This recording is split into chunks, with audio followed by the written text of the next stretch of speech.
I'm very proud to report that even though when the Republicans were in charge of both the White House and Congress, I'm not happy to report this part, but even though they passed no legislation to protect consumers from subprime lending, and even though during their tenure, which is from this period 2001 to 2000 and right up to the end of 2005, they controlled both the White House and Congress. They didn't pass anything. Subprime loans just went through the roof. Even those two things are true, there's a lot of Republicans who did the right thing today, and I want to commend them. I can tell you that in the Financial Services Committee, we had 9 Republicans vote for the Credit Card Holders Bill of Rights. And today, you only had 70 members of Congress who voted no. And therefore, you had over 130-some Republicans who voted for this bill. They are to be commended. They put the interests of their constituents over that of certain credit card companies, and they are deserve the applaud and my personal thanks. Let me say that it's time to rebuild our economy in a way that's consistent with our values.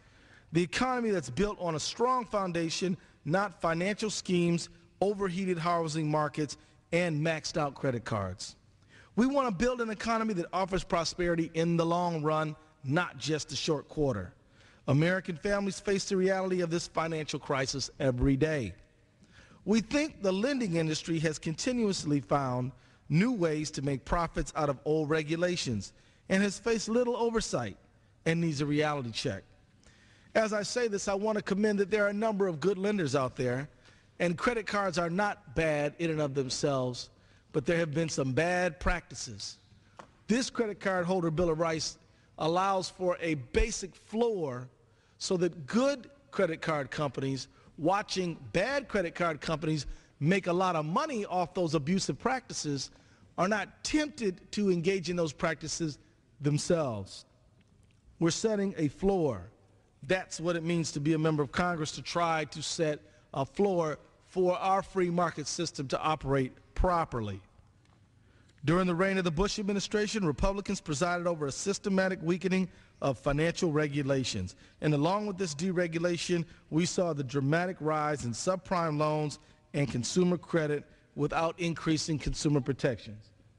I already mentioned this very troubling statistic, and I urge people to take a close look at it and examine it because it tells a very, very disturbing story.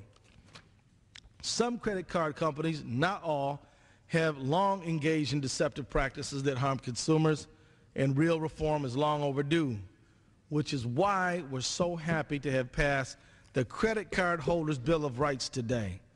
With credit card debt in the United States reaching record heights, nearly $1 trillion, that's trillion with a T, and almost half of all American families carry an average balance of about $7,300 in 2007. This bill could not come soon enough. This bill came right on time. In 2008, credit card issuers imposed $19 billion in penalty fees on families with credit cards. In fact, they weren't upset with you when you paid that, when you didn't pay off that balance every month. They were quite pleased because they could hit you with a big old fee and you would have to pay a lot of money, which, if you were relying on a credit card, you might not have readily available.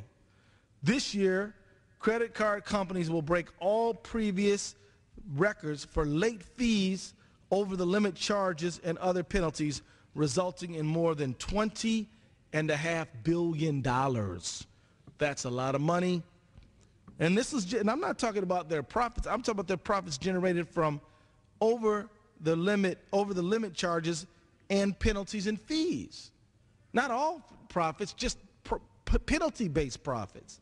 This legislation, which we passed today, the Credit Card Holders Bill of Rights, would be required to provide would require companies to provide advance notice of rate increases while also placing restrictions on the ability of card companies to raise rates retroactively.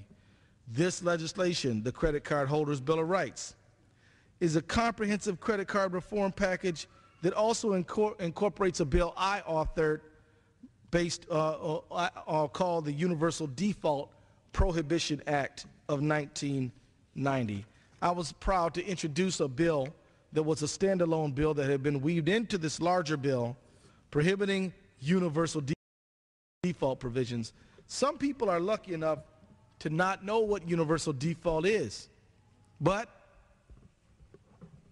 what universal default means is that if you have more than one credit card and if you default on one of them, you now get hit with late fees and increased penalties and interest rates on the ones you were on time for.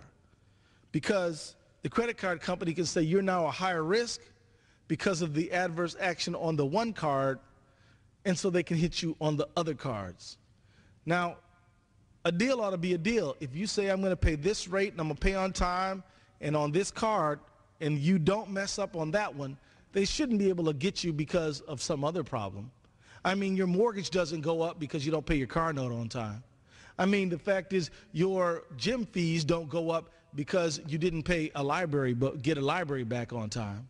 I mean, the reality is that this universal default practice is unfair to consumers, and there should not be any adverse action against you unless you default on the card that you defaulted on.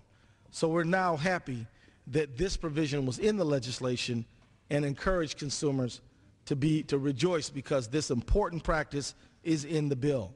This important provision is in the bill. Currently, a credit card company can raise interest rates on a cardholder even if he or she has never made a late payment to that particular company, and that ain't right. This legislation bans most of the abusive practices that, including universal default. I've worked hard to stop this harmful practice, and part of my work on consumer justice.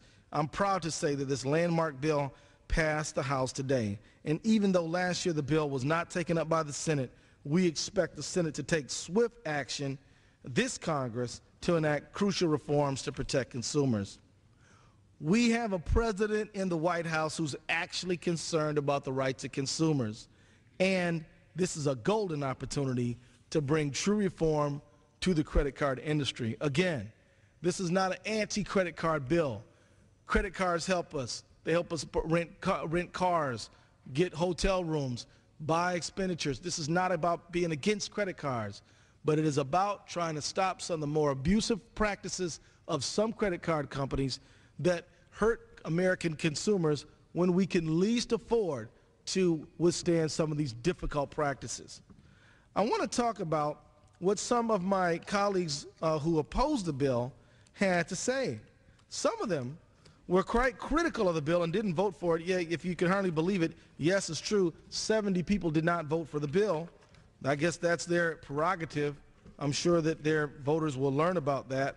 But my point is, I'd like to just talk a little bit about what some of their arguments were. One of the arguments was this, that if we stop these abusive practices, that it will dry up credit for everyone. This is not true. There are 10 big credit card companies, and over half of them don't do universal default. They're profitable. Other practices, the credit card industry are not done throughout the industry, but only certain companies do them. The fact is that some of these things that have been banned many of these practices banned in this bill or restricted in this bill have been identified by the Federal Reserve that underwent a lengthy study as abusive and deceptive practices. And so therefore, if they're abusive and deceptive, are some of the critics of the bill saying that we must let the consumer exist at the tender mercies of what are abusive practices or there'll be no credit?